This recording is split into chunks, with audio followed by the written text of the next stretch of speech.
இறை இயேசுவில் பிரியமான சகோதரிகளே, பழைய ஏற்பாட்டிலே 1 சாமுவேல் 16ஆம் அதிகாரம் 7ஆம் வசனத்திலே ஆண்டவர் சாமுவேலிடம் கூறிய வார்த்தைகள்: மனிதர்கள் முகத்தை பார்க்கிறார்கள், ஆண்டவராகிய நாமோ அவருடைய உள்ளத்தை அகத்தை பார்க்கிறோம் என்று வெளிப்படுத்துகிறார். இன்றைய நற்செய்தியிலும் சீடர்கள் இயேசுவினுடைய வார்த்தைகளை இறையாட்சி பற்றி அறிவிக்கும் பொழுது, செல்வர்கள் விண்ணரசில் புகுவது மிக கடினம் என்று சொன்னவுடனே சீடர்கள் வெளிப்புறத்தை பார்க்கிறார்கள். யார்தான் மீட்பு பெற முடியும் என்ற ஒரு கேள்வியை வைக்கிறார்கள்.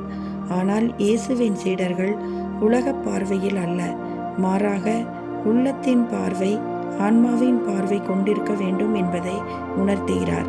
எனவே ஆண்டவர் அவர்களை கூர்ந்து நோக்கி, இது மனிதரால் இயலாது, கடவுளால் எல்லாம் இயலும் என்ற மேலான ஒரு இறை சிந்தனையை ஆண்டவர் எப்பொழுதுமே வெளிப்புறத்தை பார்ப்பவர் அல்ல, மாறாக நம் உள்ளத்தை பார்ப்பவராக, உடைந்த உள்ளத்தாருக்கு ஆண்டவர் அருகில் இருக்கிறார் என்ற மேலான தம் வார்த்தைகளை உருவகமாக சொல்லப்பட்ட அந்த வார்த்தையை உண்மையாக இயேசு கிறிஸ்து மாற்றி தருகிறார்.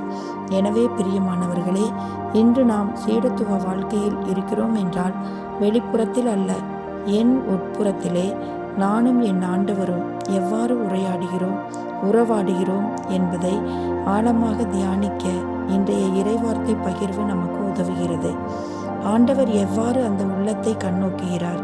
கடவுளுக்கு ஏற்றபடி நொறுங்கிய நெஞ்சமே, கடவுளே, குற்றமுணர்ந்த உள்ளத்தை நீர் அவமதிப்பதில்லை என்று திருப்பாடல் 51 வெளிப்படுத்தப்பட்ட வார்த்தைகளை ஆண்டவர் இயேசு கிறிஸ்து நிறைவுற செய்கிறார்.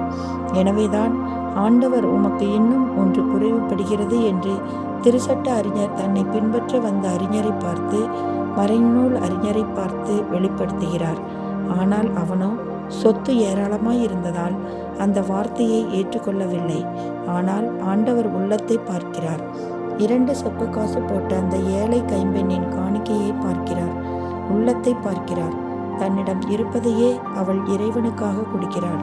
எனவே பிரியமானவர்களே, இயேசுவின் வழியில் நாம் செல்கிறோம் என்றால் இயேசு கிறிஸ்துவின் மனநிலை நம்மில் இருக்க வேண்டும் என்பதுதான் இன்றைய இறை வார்த்தையின் சார அம்சமாக இருக்கிறது.